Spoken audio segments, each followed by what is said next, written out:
മുടിയിട്ട വെള്ളം ഒരു നയാകാശിന് ഞങ്ങൾ വിറ്റിട്ടില്ല. വിറ്റതായി തെളിയിച്ചാൽ തരാൻ കഴിയുമെന്ന് ഞങ്ങൾ വെല്ലുവിളിച്ചു.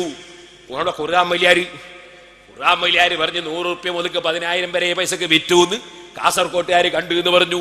എന്നോട് കാസർകോട്ടെ ഒരു സംഘം ആളുകൾ ഈ മുടിയുടെ വെള്ളത്തിന് പോയ ആളുകൾ പറഞ്ഞു 10,000-നും 1,000-നും 101-നും വരെ വിറ്റിട്ട് പിന്നെ വെള്ളം പറിച്ചായിരുന്നു മക്കത്ത് കൊണ്ടുപോയ വെള്ളം. അത് തൊട്ടടുത്ത തെങ്ങിന്റെ കുഴിക്കും കുഴിച്ചിട്ട് അവർ കൊണ്ടുപോകുന്നു. ഇനി പറയട്ടെ, കാസർഗോഡുള്ള ആള് കണ്ടു എന്ന് പറഞ്ഞു തെങ്ങിന്റെ മെറിട്ട് വയ്ക്കുന്നത്. തെളിവില്ലാതൊന്നും പറയാൻ പറ്റൂലല്ലോ.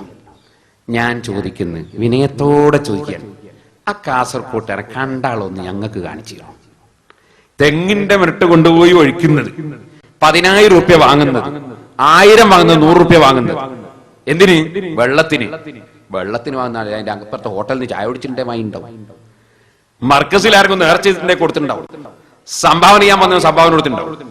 ഞാൻ ചോദിക്കുന്നത്, വെള്ളത്തിന് ഒരു നയാകാശെങ്കിലും വാങ്ങി അല്ലെ? വെള്ളം ബാക്കിയായിട്ട് തെങ്ങിന്റെ മരട്ട് കൊണ്ടുപോയിട്ട് ഒഴിച്ചത്, അത് ഏത് തെങ്ങ? മർക്കസിൽ അങ്ങനെ ഒഴിക്കണേ അത്ര അടുത്തൊന്നും തെങ്ങുണ്ടാവില്ല, കുറെ ദൂരെ കൊണ്ടുപോണ്ടി ആയിരിക്കട്ടെ. അങ്ങനെ ഏത് തെങ്ങിനാ ഒഴിച്ചത്? ആരാ കണ്ടത്? ചെലവ് തീർത്തു ഞാൻ വഹിച്ചോളാം. ആളൊന്ന് ഹാജരാക്കി തരുമോ? ഞാൻ കാസർഗോഡ് നിന്ന് വെല്ലുവിളിച്ചു, അതുപോലെ തന്നെ കേരളം മുഴുക്ക വെല്ലുവിളിച്ചു. ഇന്ന് വരെ ഒരൊറ്റ മനുഷ്യനെ ഞങ്ങള് അല്ലാഹുവിന്റെ റസൂലിന്റെ മുടിയിട്ട വെള്ളം പൈസക്ക് കൊടുത്തതായി ഒരൊറ്റ മനുഷ്യനെ കൊണ്ടുവരാൻ നിങ്ങളെ കൊണ്ട് കഴിഞ്ഞില്ല. മുഴുവൻ കളവും പറയുന്ന നിങ്ങൾക്കൊരു കള്ളസാക്ഷിയെ പോലും കിട്ടിയില്ല. ഇനി കള്ളസാക്ഷി കൊണ്ടുവരണ്ട കേട്ടോ. നിങ്ങൾക്ക് ഇന്ന് വരെ തെളിയിക്കാൻ കഴിഞ്ഞില്ല. എന്നാൽ നിങ്ങൾ എന്തു ചെയ്തു?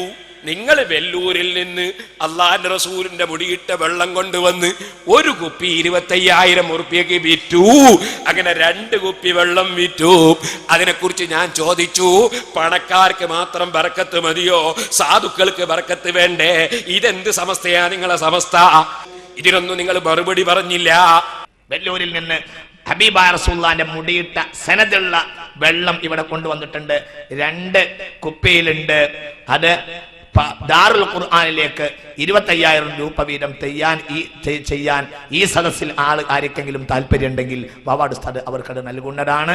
2 കുപ്പി വെള്ളം, 2 ബഹുമാനപ്പെട്ട ഹബീബായ റസൂലുള്ളാഹി സ്വല്ലല്ലാഹു അലൈഹി വസല്ലം സനദുള്ള വെല്ലൂരിൽ നിന്ന് കൊണ്ടുവന്ന വെള്ളാണ്. സനദുള്ള വെള്ളാണ്. എന്തെങ്കിലും തോന്നിയത് പറയല്ല. കുറച്ചല്ലോ ഞാൻ ചോദിക്കുന്നു, അതിന്റെ സനദ്, വെല്ലൂരിൽ നിങ്ങൾ കൊണ്ടുവന്ന് വെള്ളം വിറ്റ മുടിയുടെ സനദ് നിങ്ങളൊന്ന് പ്രസിദ്ധീകരിക്കണം.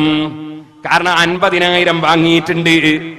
അതുകൊണ്ട് അത് നിങ്ങളൊന്ന് പ്രസിദ്ധീകരിക്കണം. അതെ, അല്ലെങ്കിൽ 50,000 വാങ്ങിയവരോട് മറുപടി പറയണം. ഇന്ന് വരെ നിങ്ങൾ സനദ് ഉദ്ധരിച്ചിട്ടില്ല. നിങ്ങൾ കാസർഗോഡ് മുതൽക്ക് ചെമ്മാട് വരെ പ്രസംഗിച്ചിട്ട് സനദ് പറഞ്ഞിട്ടില്ല. രണ്ടാമതായി ഞാൻ പറയട്ടെ, തീർന്നില്ല.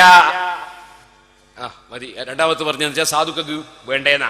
ഒരു ചോദ്യം കൂടി, ഒരു മൂന്നാമത്തെ ഒരു ചോദ്യം കൂടി എന്റെ കൂടെ കൂട്ടിക്കോടി. അതെന്താറിയോ? അള്ളാഹിന്റെ റസൂലിന്റെ മുടിയിട്ട വെള്ളല്ലേ, വലിയ ബർക്കത്തുള്ള വെള്ളല്ലേ? അതെന്തിനാ ഖുർആൻ മൊയ്ലിയാരെങ്കിൽ വിറ്റിയാൽ നിങ്ങൾക്ക് എന്നെ എടുത്തൂടെ? റസൂലുള്ളാഹിന്റെ ബർക്കത്തിൽ വിശ്വാസമുണ്ടെങ്കിൽ നിങ്ങൾക്ക് തന്നെ ആ വെള്ളം അങ്ങ് എടുത്തൂടെ മുസ്ലിയാരെ? ഞങ്ങളൊക്കെ വെള്ളം വിതരണം ചെയ്യാറുണ്ട്, കുടിക്കാറുണ്ട്. 2 ചെയ്യല്. നിങ്ങൾ വിൽക്കുകയാണ്, ബർക്കത്തുള്ള വെള്ളം വിൽക്കുകയാണ്. അപ്പൊ നിങ്ങൾക്ക് ഇത് വിശ്വാസം ഇല്ല എന്നല്ലേ മനസ്സിലാകുന്നത്? ഇങ്ങനൊരു ചോദ്യവും കൂടി, മൂന്നാമത്തെ ഒരു ചോദ്യം കൂടി മുജാഹിദീങ്ങളെ കൊണ്ട് നിങ്ങൾ ചോദിപ്പിക്കും. അതിന് മുമ്പ് ഞാൻ തന്നെ അങ്ങോട്ട് ചോദിക്കുകയാണ്.